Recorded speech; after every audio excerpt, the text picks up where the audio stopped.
Penampilan putri pasangan artis Atta Halilintar dan Aurel Hermansyah, Aminah Hananur Atta saat didandani ala tren Gucci Calenge mencuri perhatian. Yuni Shara hingga Iis Dahlia pun tak kuasa untuk menunjukkan kekagumannya. Bahkan, Iis Dahlia seolah menjerit melihat penampilan cucu Krisdayanti dan Ashanty itu.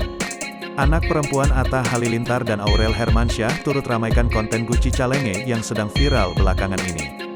Dilansir banjarmasinpost.co.id dari Instagram @atta_halilintar, Aminah saat itu mengenakan beberapa kostum dari Gucci.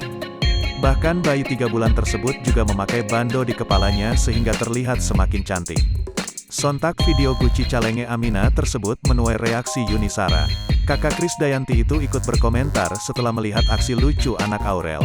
Bahkan tidak hanya dia, beberapa artis lainnya juga ikut berkomentar seperti Verrell Bramasta dan Iis Dahlia.